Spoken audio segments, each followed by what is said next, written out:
Hey, awesome people of YouTube, welcome back to another Path of Exile video on a boss, aka the boss guide. But before we get into it, I just want to remind that I do stream right now. I'm currently streaming on YouTube. Do check it out. I'll be streaming hopefully around 4 p.m. Eastern. Be playing this game, right? And I do have my own Discord, so if you want to talk to me, check out some other stuff, ask questions, you can also do it there on Discord. Link is in the description. And do let me know what other type of videos you might want to see, be it other bosses or anything. Do let me know down in the comments. And with that said, let's get into the video. So the video will be on Hydra.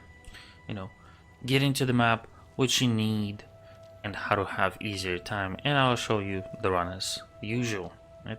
You notice I did get upgrades with the help of my friends. Right? So for Hydra, you want to have decent resistances. Obviously 75 on everything. Don't mind my resistances again. I have flasks which help me. So if we look at it, boom, I'm at maxed, right? You also want to have preferably something that prevents you from getting frozen and chilled. You also should have a decent damage, right? Because Hydra likes to move around and he doesn't stay out or in his arena for as much because he disappears. He shoots bow and arrow at you, so it's a little bit of a tough of a fight. But if you have nice resistances, nice defensive like evasion, armor, energy shield, or spell damage, or you take damage as certain stuff, like for example for my chest piece I take 50% of his damage as lightning, so it helps me stay alive, right? Same thing with an extra 6% here, and stuff like that helps me stay alive, right? Getting to the boss is not that super hard. We're going to be doing on the white tier map. You don't have to do it. You can do it on rare or blue, or you can just corrupt it if you want to, or you can just do it on white because just if you want the fragment, just to get it easier, right? So let's get into the run. I'm gonna be talking through the run. Hopefully I don't cough. I'm still a little sick, but I'm coming down from it. But we'll be doing the rest of the Guardians, the Phoenix and the Minotaur soon.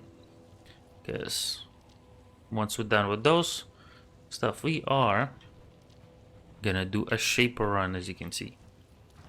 But excuse me, let's get into the lair of the Hydra. Right?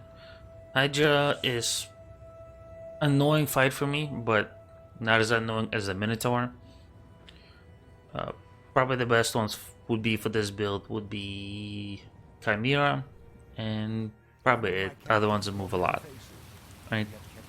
And the builds that you want to do are the ones that you can do a lot of damage, possibly move around along with it, just so you don't get hit. Because the boss's arena also proves challenge. So instead of spawning minions a lot, Hydra likes to not only disappear, but he has stuff in his arena that freeze balls or icy balls moving around. So you don't want to get hit by them. Well, you can tank them, right? I can tank them, but they do give you freeze and chill, and they do quite a bit of damage. So you don't want to have to unnecessarily heal and stuff like that, or possibly die to the arena itself. So the boss has, while we're traveling, I'll talk about the boss, because right now we're just clearing the map to get to the boss. So the boss has a couple moves. He has charged attack, which is when he pulls it back and he shoots an arrow that splits into a bunch of smaller projectiles and does quite a bit of damage, and it kind of bounces off the map. You also have a slightly different charge attack, which is just more close quarter, and it will do a lot of damage in a decent area close to him. Right? So you don't want to happen to have that. So also shoot the bow in the air and do, I believe, what should we call it? Overhead damage. Not a lot, but it's a little bit.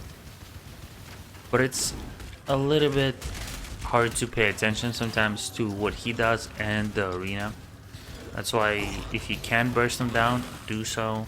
Not, the longer the fight drags, the less ideal it is for you, because you have more chances of messing up your stuff, your like flasks running out, and just possibility of mistake. So you want to burst them down. You don't have to. If you're decent enough, you can pretty easily just do sustained damage, which is what we're gonna do. This is that build. It will not one-tap him. So be prepared for that. I'll be doing a garden after the video. But we're getting closer. This is the arena, or the area, the map, you should say, as I believe waste pool and the sewers from Act 6. So it is pretty nice, but the boss is not. So now we pop the portal over here just in case we die. I managed to level up, so it'll be a little bit easier, and with new gear, it's a lot easier. As you can see, this is the balls that I'm talking about. This is the charged attack that has a little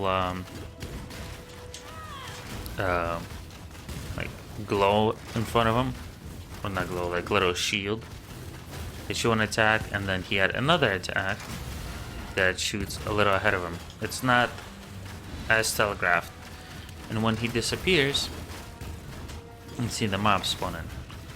And as he gets lower in health, instead of, there we go, you can see two balls of ice.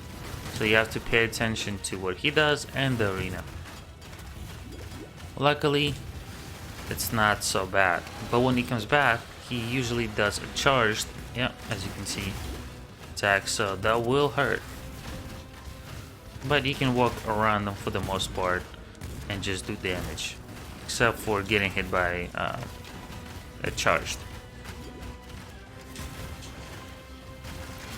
Because it will do quite a lot of damage, but it also, as you've seen, chills. And you do not want to be chilled, because if you're in the wrong position, that could be the death. And just like that, we defeated him. Pretty quick, pretty easy, Again, if you die, you just have to come back. It's not that bad of a fight. But that is it for this one. Hope you enjoyed it. I hope you kind of seen how you do this. And we'll be doing the other Guardians in a bit. I'll see you in the next one. Bye bye.